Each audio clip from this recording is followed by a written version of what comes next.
Hello everyone, कैसे हैं आप सभी।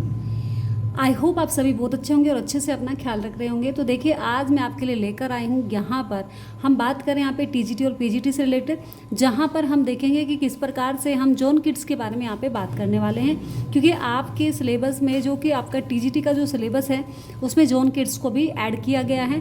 तो आज हम सबसे पहले जॉन किड्स के बारे में यहाँ पे समझ लेंगे।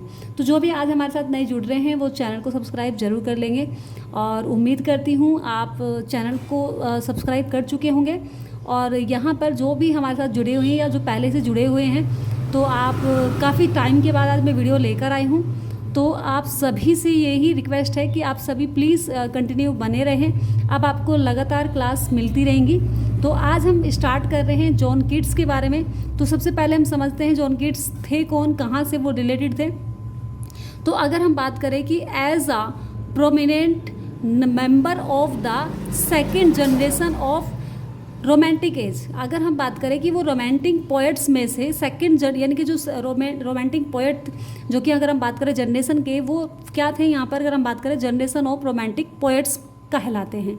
जैसे रोमांटिक पोएट्स हमारे वर्ड्सवर्थ भी कहलाते हैं, लेकिन वो फर्स्ट जनरेशन के माने जाते हैं। एंड सेकंड जनरेशन के किसको माना गया है यहाँ पे, रोमांटिक पोएट्स को। तो वो आपका क्या हो जाएंगे, यहाँ पे जॉन किड्स के बारे में बताया गया है। तो his life poetic concept and core work are now major focus areas for soaring high in the literature section। यहाँ पर अगर हम बात करें कि हम उनके वर्क के बारे में बात करेंगे, उनके मेजर एरियाज़, मतलब हम उन सब के बारे में यहाँ पे बात करने वाले हैं जो जो उन्होंने किया है लिटरेचर सेक्शन के अंदर। ठीक है, तो नेक्स्ट हम बात करते हैं यहाँ पे कि जॉन किड्स का जो बर्थडे हुआ था। तो जॉन किड्स अगर हम बात करें तो यानी कि 31 अक्टूबर 1795 में उनका जन्म हुआ था। एंड यहाँ पे 23 फरवरी 1821 को उनकी डेथ हुई है। ठीक है, तो was a major English romantic poet, वो एक मेजर रोमांटिक इंग्लिश पोएट रहे हैं। डिस्पाइट डेइंग फ्रॉम, यानी कि अगर हम बात करें कि जो उनकी मृत्यु हुई थी, जो उनकी डेथ हुई थी, वो यानी कि ट्यूबरकुलोसिस के अकॉर्डिंग उनकी डेथ हुई थी, यानी कि उनको टीबी हुआ था इन रोम में एट एज 25। जब उनकी एज कितनी थी भाई, 25 एज के थे वो। तो हिज यानी कि सेंसेस, अगर हम बात करें इमेजनरी यानी कि इमेज, तो अगर हम बात करें इमेजरीज उनकी की गई थी तो रीच वर्ड्स इंक्लूडिंग फोकस। ठीक है, तो फेमस ओड्स लाइक, उनका एक फेमस ओड हमें देखने को मिलता है जो कि ode to a Grecian urn के बारे में उन्होंने लिखा है। तो जो बिकम यानी कि फाउंडेशनल टू इंग्लिश लिटरेचर, तो वो एक फाउंडेशनल इंग्लिश लिटरेचर के माध्यम से आपको देखने को मिल जाते हैं।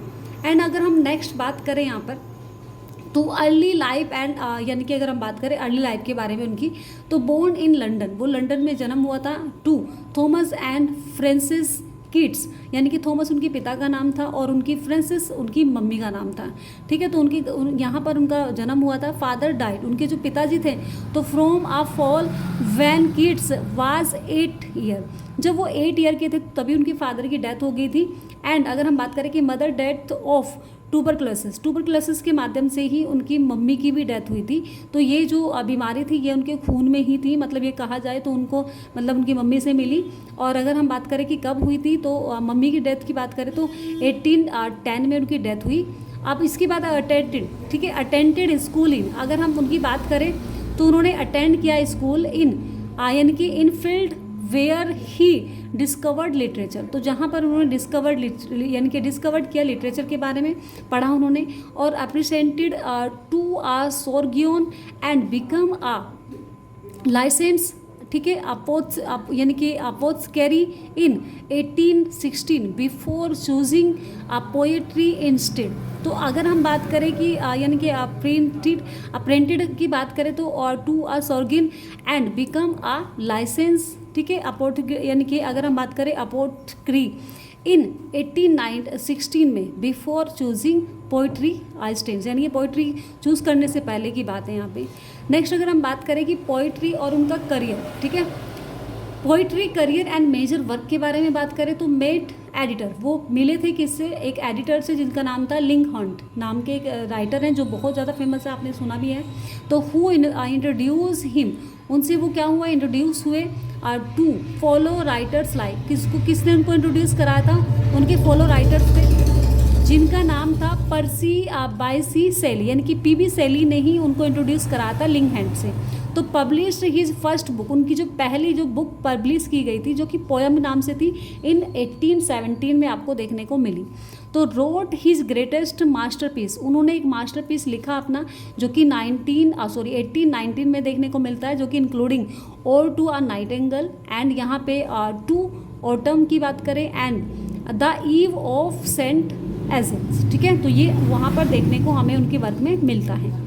नेक्स्ट अब हम उनकी लेगेसी के बारे में बात करते हैं। तो नेक्स्ट हम यहाँ पे बात करते हैं इलनेस एंड उनकी लेगेसी।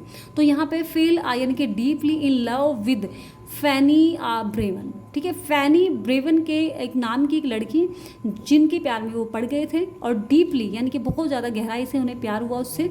और यहाँ पे अगर हम बात करें तो contracted tuberculosis and moved to Italy for his health dying in Rome in 1821 की बात करें तो यहाँ पर अगर हम बात करें तो उनको जो टीबी की बीमारी जो यानी कि ट्यूबरकुलोसिस उनको हो गया था, तो एंड मूव उन्होंने क्या किया, उनको मतलब मूव करके यहाँ पे वो चले गए थे कहाँ पर, इटली से, यानी कि इटली फॉर हिज हेल्थ, अपनी हेल्थ के लिए वो वहाँ पे चले गए थे रोम में, ठीक है। तो कब गए थे वो यानी कि 1821 में। तो फेम एंड लिटरेरी स्टेटस, ठीक है, grew massively after his death, उनकी जो डेथ के बाद ही उनको क्या, जिनको जो फेम मिला है तो वो लिटरेरी यानी कि स्टेटस जो उनका रहा है वो उनके मरने के बाद उनको प्राप्त हुआ।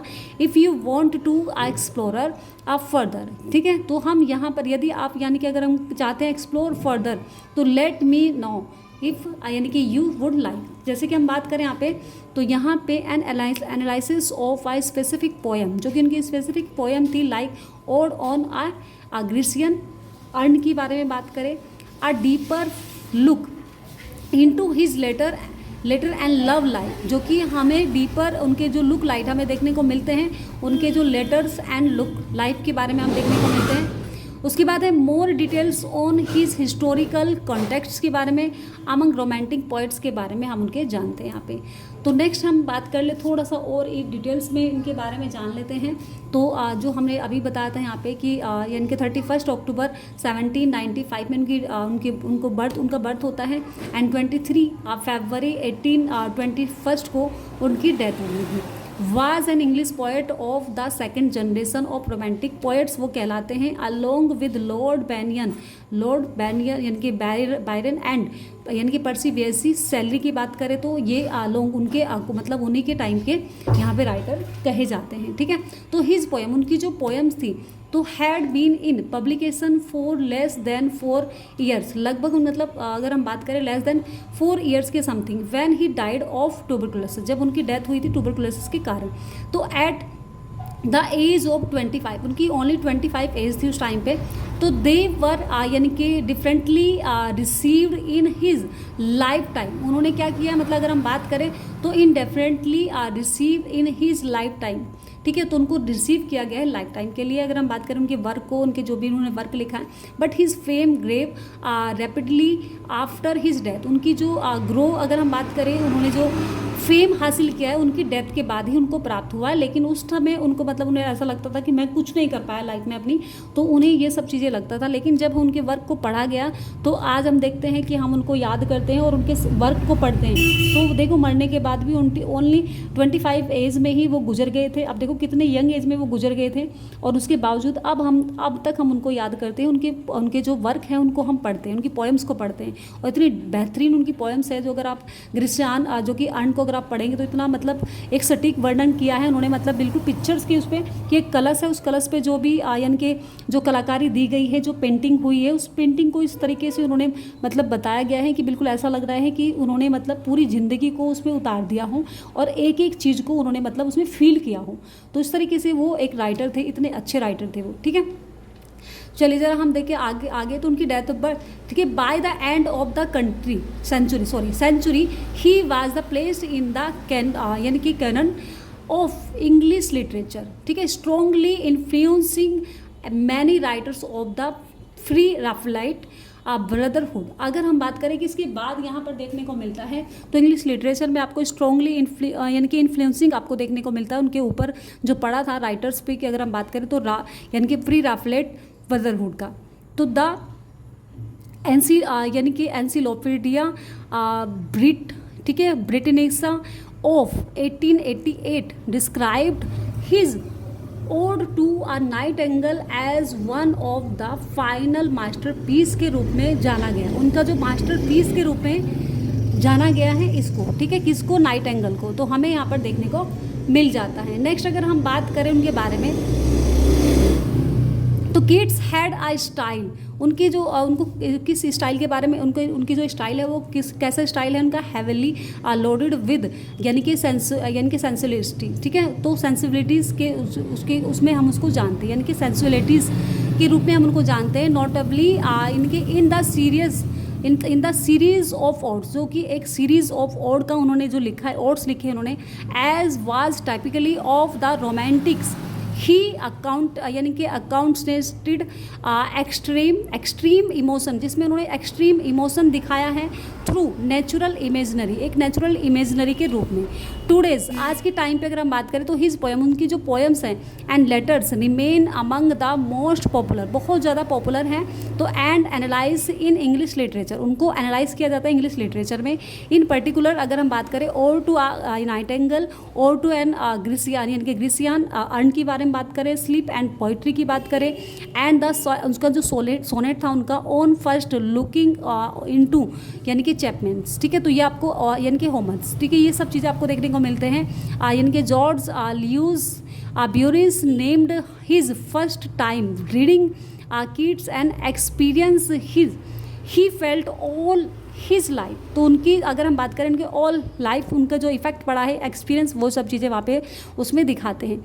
इन द लेटर, इस लेटर में अगर हम बात करें, लेटर उनका जो कि विक्टोरिया ईरा की बात करें हम, तो किड्स मिडिवलिस्टिस पोएम्स उनकी जो यानी कि अगर हम बात करें तो मिडिवल्स पोएम जो सच एज ला बेल, यानी कि डैम सेंस मर्सी, यानी कि विक्टोरिया एज के आते आते उन्होंने इसको लिख दिया था यहाँ पे, यानी कि the belle dame sans merci, and इसके साथ साथ उन्होंने लिखा है कि the Eve of Saint Agnes, ठीक है, तो वर अ मेजर इन्फ्लुएंस, इसका मतलब मेजर इन्फ्लुएंस पड़ता है ऑन द यानी कि प्री रैफलेट मोमेंट पर इस चीज़ का, जो कि इंस्पायरिंग पोएट्स सच एज यानी कि एल्ग्रेन, चार्ल्स स्वीबर्न, यानी कि स्वीबर्न की बात करें, डेंटे, या फिर अगर हम बात करें गैब्रियल रोस्टी की बात करें हम, एंड विलियम मोरिस की बात करें, तो इन सब का भी यहाँ पे उनके ऊपर आपको देखने को मिलता है, जो कि प्री रैफलेट मोमेंट से रिलेटेड थे, तो ये यहाँ पे हमें देखने को मिल जाता है। तो आई होप ये सभी आपको समझ आए होंगी, सारी चीज़ें जो भी मैंने आपको समझाई हैं, जो कि हमारे किड्स रिलेटेड हैं, तो ये सभी चीज़ें आपको देखने को मिलती हैं। नेक्स्ट हम वीडियो लेके आएंगे जो उनके वर्क से रिलेटेड होगी। यहाँ पर ये इनकी वाइफ से, मतलब सॉरी, इनकी लाइफ से रिलेटेड थी, और जो उन्होंने लिखा है, जो चीज़ें उन्होंने करा है, मतलब क्या क्या किस तरीके से वो फेमस रहे हैं, उनके बारे में हमने डिस्कस किया है। तो अब कल हम नेक्स्ट जो वीडियो होगी हमारी, हम लेकर आएंगे उनके वर्क से रिलेटेड, जो भी उनका वर्क होगा, ठीक है। तो आप इस तरीके से यहाँ पे ये सब चीज़ें लर्न कर सकते हैं उनके बारे में, जो कि इंपॉर्टेंट चीज़ें हैं, ठीक है भाई। तो ये सब चीज़ें आपको ध्यान रखना है। चलिए फिर मिलते हैं नेक्स्ट वीडियो में, और जो भी नए जुड़े हैं वो प्लीज़ सब्सक्राइब कर लीजिएगा चैनल को, और आपको लगातार आपकी वीडियोस मिलती रहेगी, जो कि आपके, चाहे आप कंप्यूटर से रिलेटेड वर्क करना चाहें, या फिर आप यहाँ पर टीजीटी और पीजीटी से रिलेटेड आप तैयारी कर रहे हैं, तो उन सब से रिलेटेड आपको वीडियोज़ मिलती रहेगी, ठीक है। तो चलिए फिर मिलते हैं भाई नेक्स्ट वीडियो में। Thanks for watching.